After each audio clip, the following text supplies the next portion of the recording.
Not every dog cries for help. Some suffer in silence. I found him at a garbage dump, a black dog so thin that his bones pressed sharply against his skin. He didn't bark. He didn't approach. He simply watched me from a distance, eyes full of caution, as if the world had already disappointed him too many times. He was not waiting to be rescued. He was surviving. And I knew, from the way he looked at me, that earning his trust would be far harder than offering him food. I first saw him late in the afternoon. The smell of the dump was heavy in the air, and scattered trash covered the ground. Among the broken plastic bags and rotting waste, I noticed a pair of eyes staring at me. He was black, but not the glossy black of a healthy coat. His fur was dull and patchy. His body was painfully thin. Every rib was visible. His tail hung low, not out of aggression, but out of exhaustion. When I took a step forward, he took 2 steps back. That told me everything I needed to know. This was not a dog who had known kindness recently. I had brought some rice mixed with sausage in a small container. I placed it gently on the ground and stepped back, avoiding direct eye contact. He watched carefully, weighing his hunger against his fear. After several long seconds, hunger won. He approached cautiously, grabbed a mouthful, and immediately retreated to a safe distance. He didn't eat there. He carried the food away, as if afraid it might be taken from him. I did not try to follow. Trust cannot be forced. Instead, I observed from a distance. When he finished eating, he slowly walked toward the far corner of the dump. I kept my distance but followed quietly. That was when I saw where he lived. A worn cardboard box, partially collapsed, sat beside a pile of discarded wood. That box was his shelter. No blanket. No roof. Just cardboard shielding him from wind and rain. I stood there for a moment, feeling something heavy in my chest. How long had he been living like this? The next day, I returned with more food.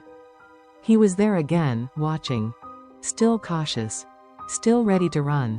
I repeated the same routine: place the food down, step back, wait patiently. Day 2, he ate slightly closer to me. Day 3, he did not retreat as far. Those 3 days felt longer than they were. Every visit was a small negotiation. I spoke softly when I came near. I avoided sudden movements. I let him decide the distance. I realized something important during that time: rescuing a dog like him is not about speed. It is about consistency. On the 4th day, something changed. When I arrived, he did not immediately run. He stood still. I crouched down slowly and extended my hand. He hesitated, his body tense, but he did not flee. That was the first moment he allowed me to touch him. It was only for a second. A brief contact on his head before he stepped back. But it was enough. Trust had begun. Over the next few days, he grew more comfortable. He ate closer. He allowed me to sit near him. Eventually, he followed me a short distance when I stood up. I could see the internal conflict in him. Part of him wanted to believe. Another part remembered pain. Finally, after many days of small progress, I made the decision. I would bring him home. That morning, I brought a carrier with me. I didn't rush him. I placed food inside and waited. He circled it cautiously. Then, slowly, he stepped inside to eat. I gently closed the door. He panicked at first, not violently, but anxiously. I spoke softly the entire time. It's okay. You're safe. On the ride home, he remained quiet. Not barking. Not crying. Just watching. At my house, something important happened. My father already had another rescued dog living with us. I had worried he might object to bringing home another stray. But when I explained where this black dog had been living in a cardboard box at a garbage dump, my father simply nodded. "He can stay," he said calmly. That simple sentence meant everything. The adjustment period at home was not easy. He did not understand walls. He was unsure of closed spaces. He startled at sudden sounds. He often stayed near the door, as if expecting to be sent away.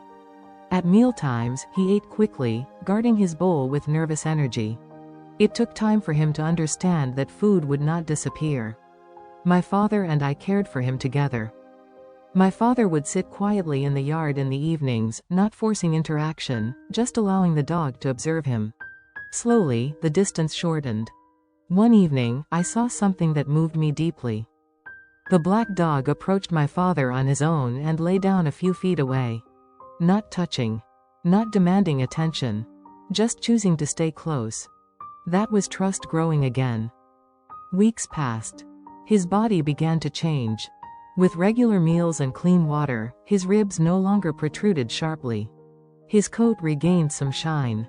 His eyes, once guarded and distant, began to soften. He started wagging his tail at first slightly, then more confidently. He discovered toys. At first, he didn't know what to do with them. He stared at a ball as if it were suspicious. Eventually, curiosity overcame fear. He played. The first time he ran freely in our yard without looking over his shoulder, I felt something settle inside me. He was home. Rescuing him was not dramatic. There were no flashing lights, no emergency surgeries. It was simply a slow rebuilding of trust. But sometimes, that is the hardest rescue of all. People often believe saving a dog means pulling them out of immediate danger. And sometimes it does. But other times, it means showing up every day with food, patience, and quiet consistency. It means accepting that healing emotional wounds takes longer than healing physical ones. Today, when I look at him lying peacefully beside my father in the yard, I think about the cardboard box at the dump. The smell of trash. The hollow look in his eyes. And I am reminded of how thin the line is between abandonment and belonging. He once survived alone among garbage. Now he lives with dignity. He once feared every approaching step. Now he walks confidently toward us. He did not need grand gestures. He needed time. He needed patience. He needed someone willing to return, again and again, until he believed he was worth staying for. And perhaps that is the quiet lesson he gave me. Trust is not demanded. It is earned gently, consistently, without force. My father and I did not just rescue a dog. We welcomed a life that had been overlooked. And in return, he brought a calm, steady presence into our home, a reminder that even the most cautious hearts can open again. He lived in a cardboard box at a garbage dump. Today, he rests in a home filled with warmth. Sometimes, love is not loud. Sometimes, it is simply showing up. Until fear fades.